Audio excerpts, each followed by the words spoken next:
يا مساء الجمال، يا مساء العسل على احلى متابعين في الدنيا كلها.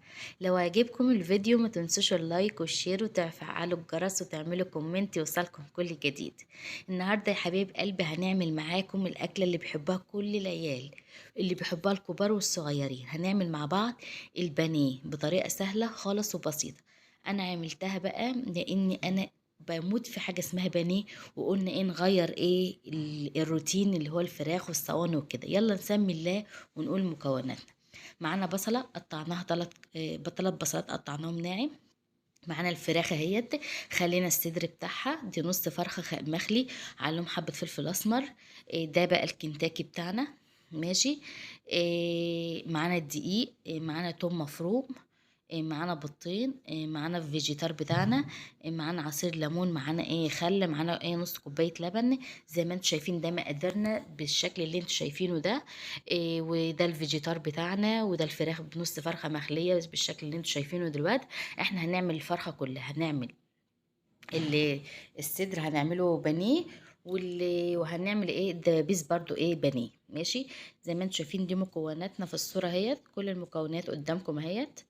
وبرضو هنكتبوا المكونات في صندوق الوصف، عشان مثلا اللي مش خد باله بحاجة او كده هتلاقي ترجعوا في صندوق الوصف، هتلاقي كل المكونات بتاعتنا مكتوبة في صندوق الوصف.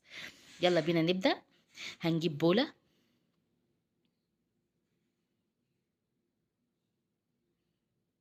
هننزل بالفراخ بتاعتنا. الفراخ بتاعتنا عليها فلفل اسمر من غير ملح. بننزل، ده نص فرخة خليته بالشكل اللي انتوا شايفينه ده.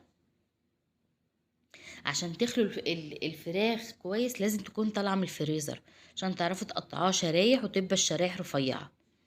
ماشي. هننزل بالبصل،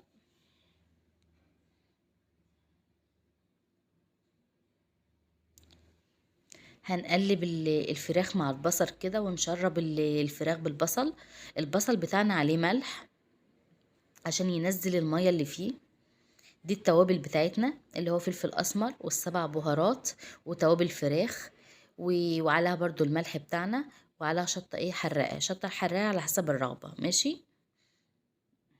دي عصير الليمون نزلت بيه، ليمونة عصرينها. ده الخل نص كوباية. ده اللبن. اللبن بيعمل هشاشة في اللحمة، بيخلي اللحمة مقرمشة وطعمها لذيذ وجميل. ونزلنا بالثوم، وهنقلب المكونات كلها مع بعض زي ما انتوا شايفين كده. وسلام بقى لو متواجد بقى زبادية وحطيناها تبقى جميلة جدا، بس انا مش متوفر عندي زبادي.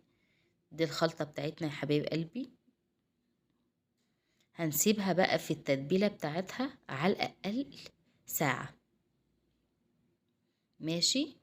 هنغطي عليها. تعالي بينا نشوف بقى احنا كنا بنعمل ايه. مسكنا بقى الدبابيس اللي هي الوراك. ماشي. قطعت الدبوسه لوحدها، والحته التانية كده القطعه التانية لوحدها.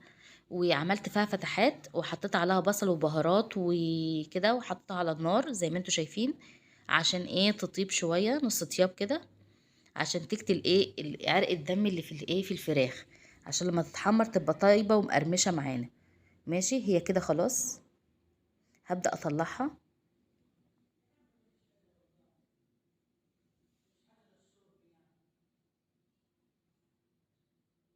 وهبدأ بقى نشيلها كده بالشكل اللي انتوا شايفينه ده.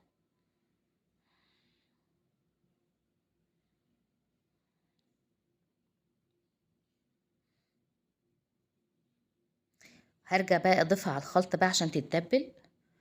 بعد ما سوت نص طياب، هنزلها كده في الخلطة بتاعتنا،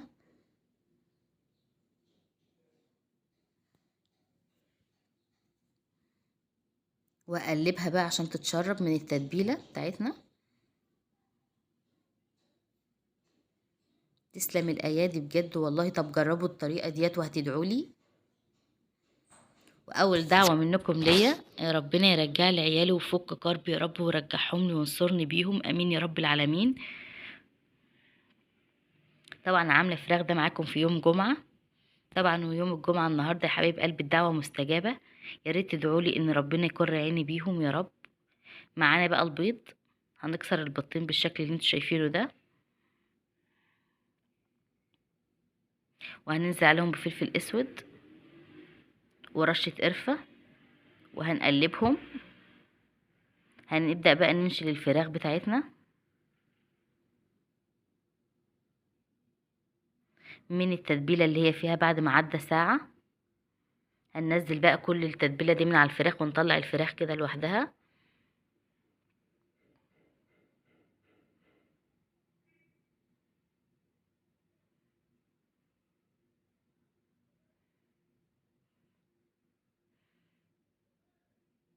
يلا بينا نشوف احنا هنعمل ايه. ادي الفراخ بعد ما طلعناها في التتبيلة، هننزلها في الدقيق، وبعدين نحطها في البيض، نطلعها نحطها في الفيجيتار،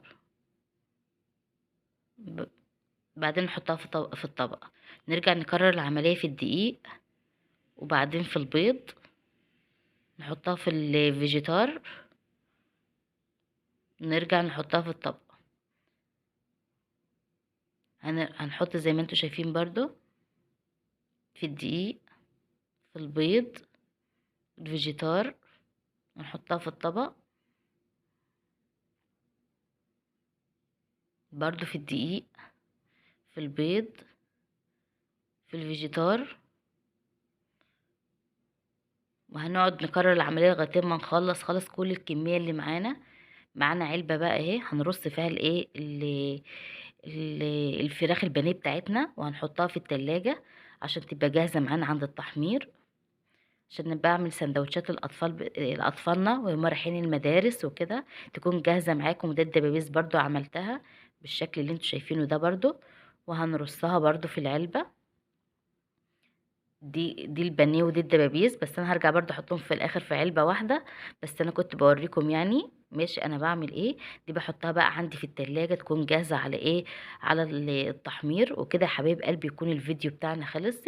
يا رب لو عجبكم الفيديو ما تنسوش اللايك والشير وتفعلوا الجرس وتعملوا كومنت يوصلكم كل جديد. ودي شكل البانيه بعد ما حمرت قطعتين طبعا ايه للعشاء طبعا. دي شكلها بعد ما طلعت. يا رب لو عجبكم